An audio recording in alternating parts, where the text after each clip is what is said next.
Hi all, welcome to my channel. അപ്പൊ ഇന്നത്തെ നമ്മുടെ ക്ലാസ് എന്ന് പറഞ്ഞിട്ടുണ്ടെങ്കിൽ നമ്മുടെ ചില സബ്സ്ക്രൈബർ സുഹൃത്തുക്കൾ ചോദിച്ചിരുന്നു ബയോളജി ബേസ് തൊട്ടിട്ടുള്ള ക്ലാസ് ചെയ്യാവോ എന്ന്. അപ്പൊ ഇന്നത്തെ നമ്മുടെ ക്ലാസ് ബേസ് തൊട്ടിട്ട് സ്റ്റാർട്ട് ചെയ്യാണ്. നമുക്ക് ക്ലാസ്സിലോട്ട് പോവാം. ഓക്കെ, ബയോളജി എന്ന പദം നിർദ്ദേശിച്ചത് ലാമാർക്ക് ആണ്.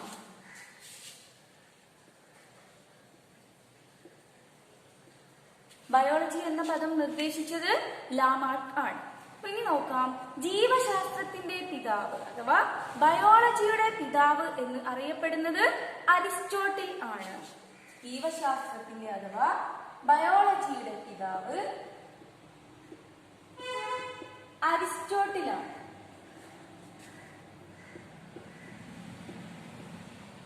ഓക്കെ, ഇനി നോക്കാം, ജീവശാസ്ത്രം അഥവാ ബയോളജിയിൽ നമ്മൾ ജന്തുക്കളെ കുറിച്ചും സസ്യങ്ങളെ കുറിച്ചും പഠിക്കുന്നുണ്ട് ഇല്ലേ?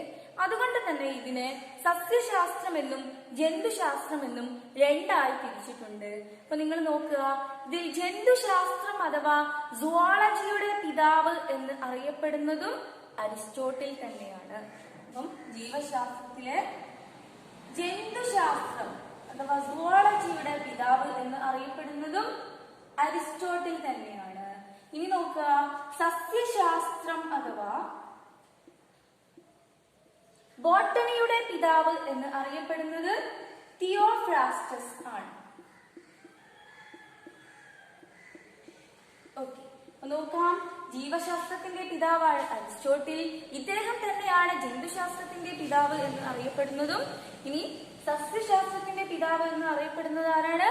തിയോഫ്രാസ്റ്റസ് ആണ്. അപ്പൊ ഈ തിയോഫ്രാസ്റ്റസ് തന്നെയാണ് സസ്യങ്ങളെ അവയുടെ ജീവിത കാലയളവ് അനുസരിച്ച് ഏകവർഷികളെന്നും ദ്വിവർഷികളെന്നും ബഹുവർഷികളെന്നും വേർതിരിച്ചത്. അപ്പൊ ചില സസ്യങ്ങള് ഒരു വർഷം മാത്രം ജീവിച്ചിരിക്കുന്നതുണ്ട്, ചിലത് 2 വർഷമായിരിക്കും, ചിലത് നമ്മളെ വീട്ടിലുള്ള മാവ് പ്ലാവ് തുടങ്ങിയവയൊക്കെ ഒരുപാട് വർഷം ജീവിച്ചിരിക്കുന്നവയാണ്.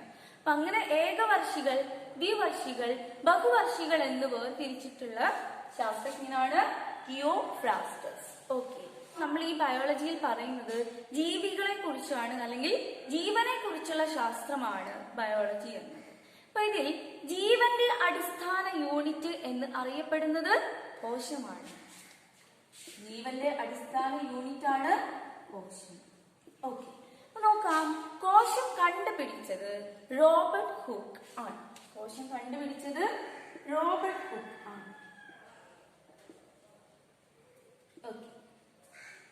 ഇദ്ദേഹം കണ്ടെത്തിയത് നിർജീവ കോശങ്ങളെയാണ്. എന്നാൽ ജീവനുള്ള കോശത്തിനെ ആദ്യമായിട്ട് കണ്ടെത്തിയത് ആന്റൺ വാൻ ല്യൂവൻഹോക്ക് ആണ്. ജീവനുള്ള കോശം ആദ്യമായി കണ്ടെത്തിയത് ആന്റൺ വാൻ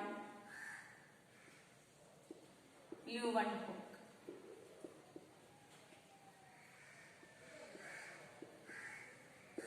ഇനി നോക്കാം, കോശങ്ങളെ കുറിച്ചുള്ള പഠനമാണ് സൈറ്റോളജി എന്ന് അറിയപ്പെടുന്നത്. കോശങ്ങളെ കുറിച്ചുള്ള പഠനമാണ് സൈറ്റോളജി. സൈറ്റോളജിയുടെ പിതാവ് എന്ന് അറിയപ്പെടുന്നതും റോബർട്ട് ഹൂക്ക് തന്നെയാണ്. അപ്പൊ കോശങ്ങൾ എന്ന് പറഞ്ഞാൽ എന്താണ്? ജീവന്റെ അടിസ്ഥാന യൂണിറ്റ് ആണ്. കോശം കണ്ടുപിടിച്ചത്, അതായത് നിർജീവ കോശങ്ങളെ ആദ്യമായിട്ട് കണ്ടെത്തിയത് ആരാണ്? റോബർട്ട് ഹൂക്ക് ആണ്. ജീവനുള്ള കോശം ആദ്യമായിട്ട് കണ്ടെത്തിയത് ആന്റൺ വാൻ ല്യൂവൻഹോക്ക് ആണ്. ഇനി നോക്കാം, കോശങ്ങളെ കുറിച്ചുള്ള പഠനമാണ് സൈറ്റോളജി. സൈറ്റോളജിയുടെ പിതാവ് എന്ന് അറിയപ്പെടുന്നതും റോബർട്ട് ഹൂക്ക് തന്നെയാണ്. ഓക്കെ, ഇനി നോക്കാം, കോശം അഥവാ സെൽ എന്ന് പറയുന്നത് ഒരു ലാറ്റിൻ പദമാണ്. ഇതിന്റെ അർത്ഥം ചെറിയ മുറി എന്നാണ്. അപ്പൊ സെൽ എന്നത് ഒരു ലാറ്റിൻ വേർഡാണ്. ഇതിന്റെ അർത്ഥം എന്താണ്? ചെറിയ മുറി അല്ലെങ്കിൽ സ്മോൾ റൂം എന്നാണ് ഇതിന്റെ മീനിങ്.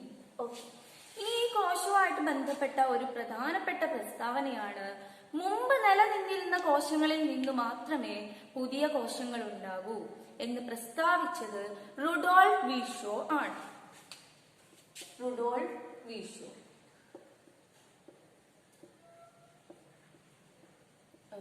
റുഡോൾഫ് വീർഷോ ആണ് മുമ്പ് നിലനിന്നിരുന്ന കോശങ്ങളിൽ നിന്ന് മാത്രമേ പുതിയ കോശങ്ങൾ ഉണ്ടാകൂ എന്ന് പ്രസ്താവിച്ചത്. ഇനി നോക്കാം, കോശത്തിന്റെ ഘടന ആദ്യമായിട്ട് ചിത്രീകരിച്ച പുസ്തകമാണ് മൈക്രോഗ്രാഫിയ. മൈക്രോഗ്രാഫിയ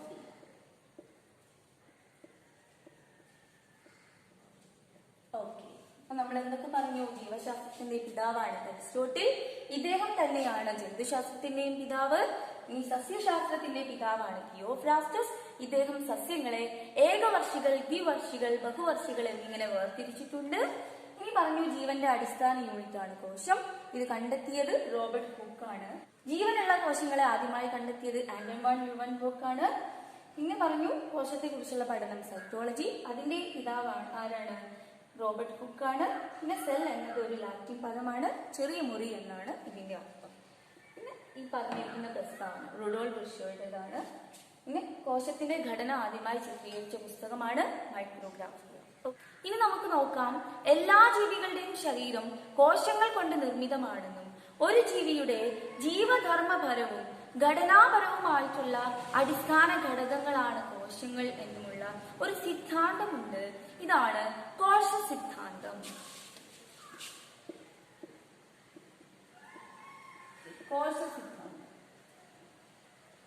ഈ കോശ സിദ്ധാന്തം ആവിഷ്കരിച്ചത് എം.ജെ. സ്വീഡനും തിയോഡർ ഷ്വാനുമാണ്. എം.ജെ. സ്വീഡൻ ആൻഡ് തിയോഡർ ഷ്വാനാണ് കോശ സിദ്ധാന്തം ആവിഷ്കരിച്ചത്. ഇതിൽ നോക്കാം, എം.ജെ. സ്വീഡനാണ് സസ്യശരീരം കോശങ്ങളാൽ നിർമ്മിതമാണെന്ന് കണ്ടെത്തിയത്. എം.ജെ. സ്വീഡനാണ് സസ്യശരീരം കോശങ്ങളാൽ നിർമ്മിതമാണെന്ന് കണ്ടെത്തിയത്. തിയോഡർ ഷ്വാനാണ് ജന്തുശരീരം കോശങ്ങളാൽ നിർമ്മിതമാണെന്ന് കണ്ടെത്തിയത്. ജന്തുശരീരം കോശങ്ങളാൽ നിർമ്മിതമാണെന്ന് കണ്ടെത്തിയത് ആരാണ്? Theodore Schwann. അപ്പം ഈ എം.ജെ. സ്വീഡനും തിയോഡർ ഷ്വാനുമാണ് എന്ത് രൂപീകരിച്ചിരിക്കുന്നത്? കോശ സിദ്ധാന്തം എന്ന് പറയുന്ന സിദ്ധാന്തം രൂപീകരിച്ചിരിക്കുന്നത്. ഓക്കെ, ഇനി നമുക്ക് നോക്കാം, ഈ കോശ സിദ്ധാന്തം ബാധകമല്ലാത്ത ജീവവിഭാഗമാണ് വൈറസുകൾ. വൈറസ്. എന്താണ് വൈറസിന്റെ പ്രത്യേകത എന്ന് പറഞ്ഞിട്ടുണ്ടെങ്കിൽ അവയ്ക്ക് സ്വന്തമായി ഒരു ജനിതക സംവിധാനമില്ല, അല്ലെങ്കിൽ കോശ സംവിധാനമില്ല. ഇത് ഏത് ജീവിയുടെ ശരീരത്തിലാണോ കയറുന്നത് അവയുടെ കോശ സംവിധാനം ഏറ്റെടുത്ത് നശിപ്പിക്കുകയാണ് ചെയ്യുന്നത്. അതുകൊണ്ട് തന്നെ കോശ സിദ്ധാന്തം ബാധകമല്ലാത്ത വിഭാഗമാണ് വൈറസുകൾ എന്ന് പറയുന്നത്. ഓക്കെ, ഇനി നമുക്ക് കോശത്തിന്റെ ഭാഗങ്ങൾ ഏതൊക്കെയാണെന്ന് നോക്കാം. അപ്പൊ നോക്കാം, ഒരു കോശത്തിലെ പ്രധാനപ്പെട്ട കുറച്ച് ഭാഗങ്ങളാണ് നമ്മൾ ഇനി പറയാൻ വേണ്ടിയിട്ട് പോകുന്നത്. അപ്പൊ നമുക്ക് ആദ്യത്തെ പ്രധാനപ്പെട്ട ഭാഗം നോക്കാം. ഏതാണ്? കോശസ്തരം. ഈ കോശസ്തരം എന്ന് പറയുന്നത് ഒരു കോശത്തിന്റെ ബാഹ്യ ആവരണത്തിനെയാണ്. ഇതാണ് ഒരു കോശമെങ്കിൽ ആ കോശത്തിന്റെ ബാഹ്യ ആവരണമാണ് പ്ലാസ്മാ സ്തരം അല്ലെങ്കിൽ കോശസ്തരം എന്ന് അറിയപ്പെടുന്നത്. ഇവ മാംസ്യം, കൊഴുപ്പ് എന്നിവ കൊണ്ട് നിർമ്മിതമാണ്. ഇവ മാംസ്യം, കൊഴുപ്പ് എന്നിവ കൊണ്ട് നിർമ്മിതമാണ്. ഓക്കെ, ഇനി അടുത്തത് നോക്കാം, കോശഭിത്തി.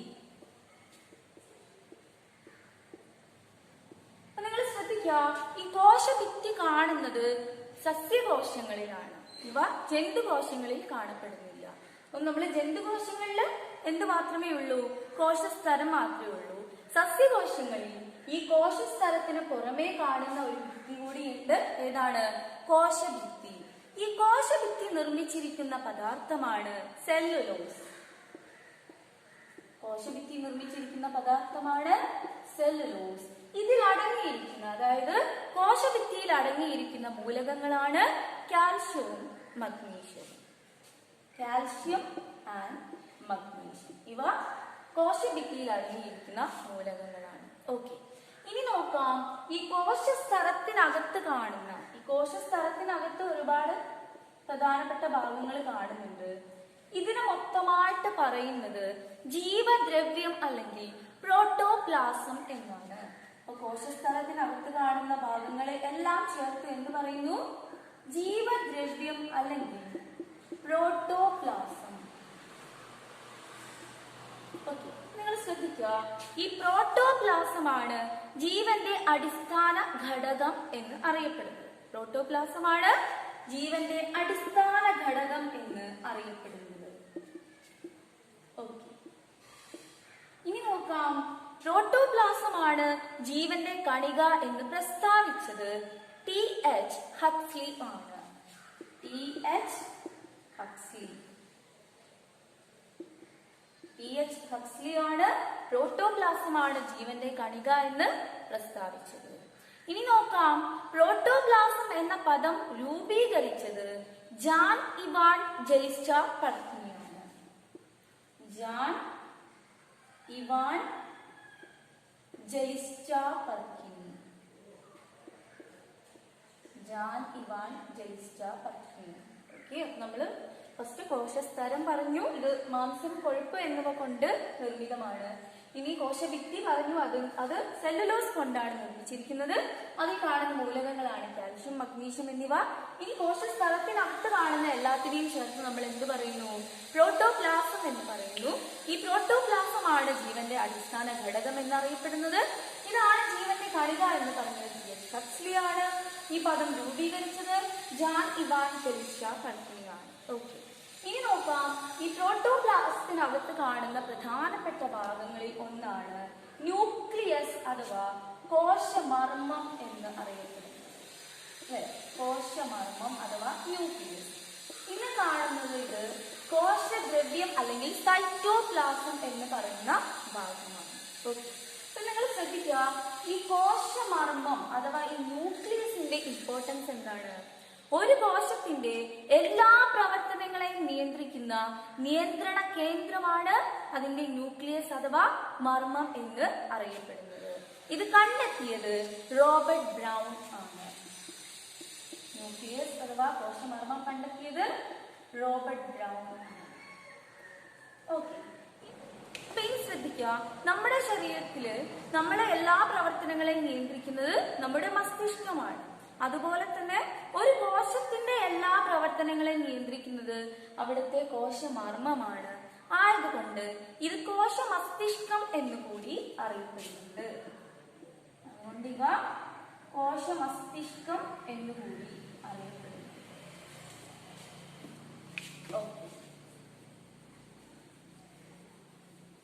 ഇനി ശ്രദ്ധിക്കുക,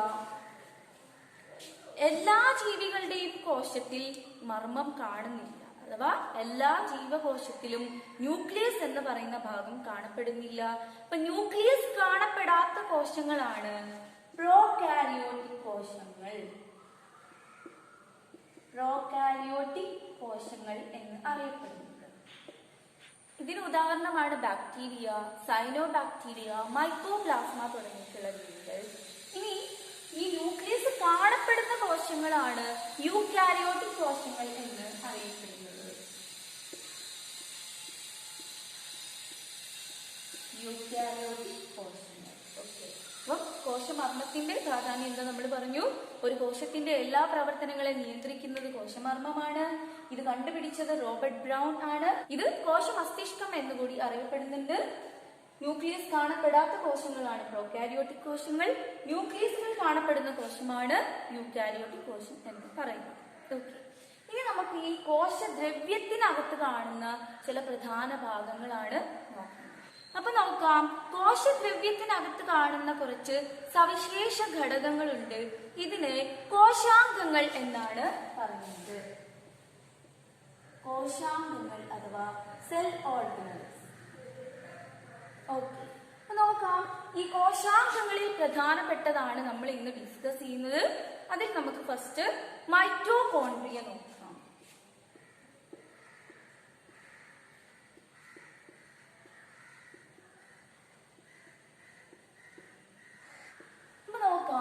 മൈറ്റോകോൺട്രിയയിൽ വെച്ചിട്ടാണ് ഒരു കോശത്തിന് വേണ്ട ഊർജോൽപാദനം, ഊർജ സംഭരണം തുടങ്ങിയവ നടക്കുന്നത്.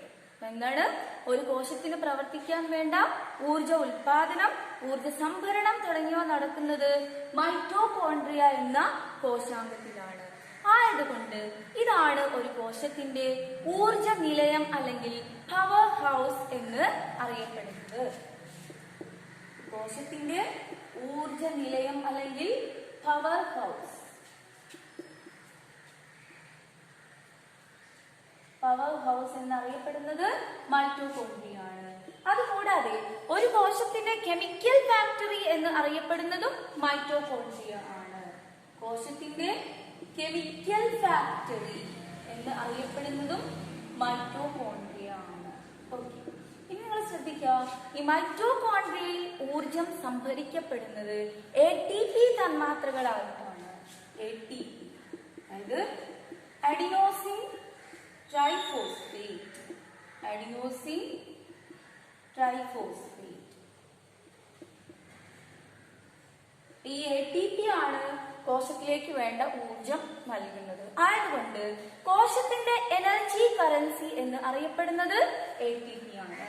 കോശത്തിന്റെ എനർജി കറൻസിയാണ് ഇത് ATP. നിങ്ങൾ നോക്കുക, ആദ്യത്തെ കോശാംഗം മൈറ്റോകോൺട്രിയ ആണ്. ഇതാണ് ഒരു കോശത്തിലെ ഊർജ നിലയം അല്ലെങ്കിൽ പവർ ഹൗസ് എന്ന് അറിയപ്പെടുന്നത്. അത് മാത്രമല്ല, ഇത് കെമിക്കൽ ഫാക്ടറി, ഒരു കോശത്തിന്റെ കെമിക്കൽ ഫാക്ടറി എന്ന് അറിയപ്പെടുന്നത് മൈറ്റോകോൺട്രിയ ആണ്. ഇത് ATP തന്മാത്രകളായിട്ടാണ് ഊർജം സംഭരിച്ചു വെക്കുന്നത്. ATP എന്നത് ഒരു കോശത്തിന്റെ എനർജി കറൻസി എന്നാണ് അറിയപ്പെടുന്നത്. ഇനി അടുത്ത കോശാംഗം നോക്കാം. അന്തർദ്രവ്യജാലിക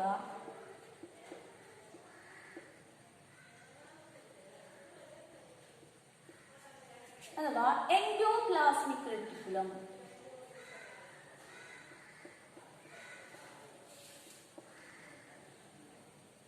അന്തർദ്രവ്യജാലിക അല്ലെങ്കിൽ എൻഡോപ്ലാസ്മിക് റെറ്റിക്കുലം. ഇതിന്റെ പ്രത്യേകത എന്താന്ന് വെച്ചാൽ കോശത്തിലെ പദാർത്ഥങ്ങൾ വിവിധ ഭാഗങ്ങളിലേക്ക് സഞ്ചരിക്കുന്നു. അതായത് ഒരു കോശത്തിനുള്ളിൽ തന്നെ പദാർത്ഥങ്ങൾ വിവിധ ഭാഗങ്ങളിലേക്ക് സഞ്ചരിക്കുന്നത് അന്തർദ്രവ്യജാലിക അല്ലെങ്കിൽ എൻഡോപ്ലാസ്മിക് റെറ്റിക്കുലം വഴിയാണ്. ഓക്കെ. അതുകൂടാതെ നമ്മുടെ കോശത്തിന്റെ ആകൃതിയും ദൃഢതയും നിലനിർത്താൻ സഹായിക്കുന്ന ഒരു കോശാംഗം കൂടിയാണ് അന്തർദ്രവ്യജാലിക. ആയതുകൊണ്ട് ഇതിനെ കോശാസ്ഥികൂടം അല്ലെങ്കിൽ സൈറ്റോസ്കെലട്ടൻ എന്നുകൂടി അറിയപ്പെടുന്നുണ്ട്. കോശാസ്ഥികൂടം അല്ലെങ്കിൽ സൈറ്റോസ്കെലട്ടൻ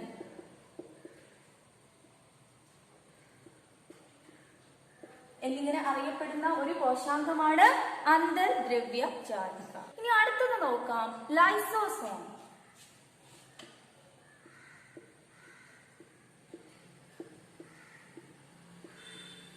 ഈ ലൈസോസോം പഠിക്കുമ്പോൾ നിങ്ങൾ ശ്രദ്ധിക്കണം, ലൈസോസൈം എന്നായി പോയിട്ടുണ്ടെങ്കിൽ അത് എൻസൈം ആണ്.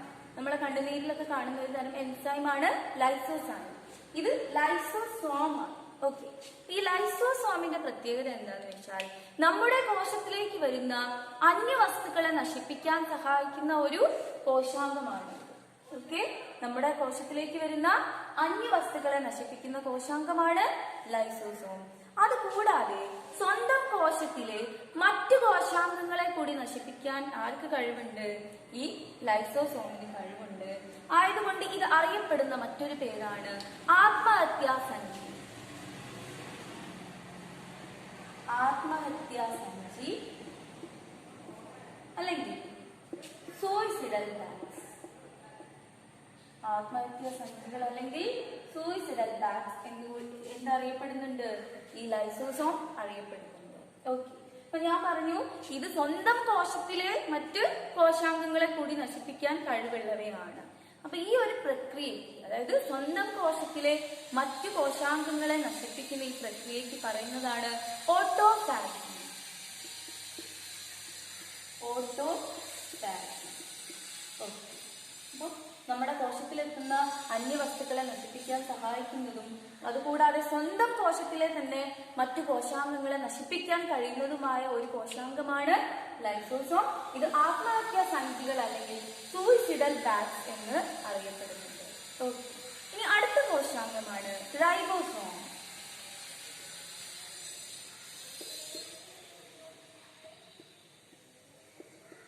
അപ്പൊ നിങ്ങൾ ശ്രദ്ധിക്കുക, നമ്മുടെ കോശത്തിൽ മാംസനിർമ്മാണം അല്ലെങ്കിൽ മാംസ്യ സംശ്ലേഷണം നടക്കുന്നത് റൈബോസോമിൽ വെച്ചിട്ടാണ്.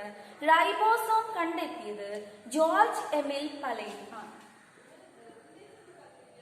ജോർജ് എമിൽ പലേറ്റ് ഇദ്ദേഹമാണ് റൈബോസോം കണ്ടെത്തിയിട്ടുള്ളത്. ഓക്കെ.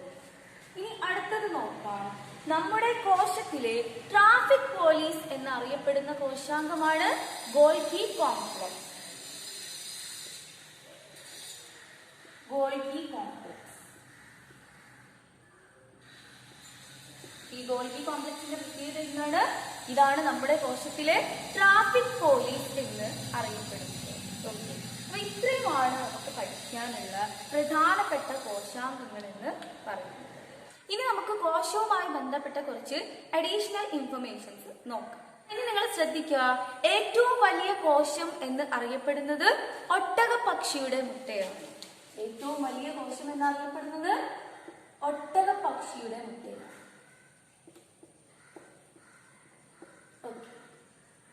ഏറ്റവും ചെറിയ കോശം എന്നറിയപ്പെടുന്നത് മൈക്കോപ്ലാസ്മയാണ്. മൈക്കോപ്ലാസ്മ. ഈ മൈക്കോപ്ലാസ്മയുടെ ഒരു പ്രത്യേകത എന്ന് പറഞ്ഞാൽ ഇത് PPLO അഥവാ പ്ലൂറോ ന്യൂമോണിയ ലൈക്ക് ഓർഗാനിസം എന്ന് അറിയപ്പെട്ടിരുന്ന ജീവിയാണ് മൈക്കോപ്ലാസ്മ. ഇത് പ്ലൂറോ ന്യൂമോണിയ ലൈക്ക്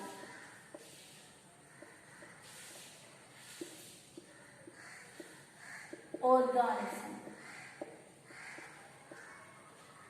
അഥവാ PPLO എന്ന് അറിയപ്പെട്ടിരുന്ന ജീവിയാണ്. ഓക്കെ, ഇനി നോക്കാം, ഏറ്റവും വലിയ ഏകകോശ ജീവിയാണ് അസറ്റോബുലേറിയ. ഏറ്റവും വലിയ ഏകകോശ ജീവിയാണ് അസറ്റോബുലേറിയ. ഓക്കെ, മനുഷ്യ ശരീരത്തിലെ ഏറ്റവും വലിയ കോശമാണ് അണ്ഡം. മനുഷ്യ ശരീരത്തിലെ ഏറ്റവും വലിയ കോശമാണ് അണ്ഡം അല്ലെങ്കിൽ ഓവം എന്ന് പറയുന്നത്. അപ്പൊ മനുഷ്യ ശരീരത്തിലെ ചെറിയ കോശം ഏതായിരിക്കും?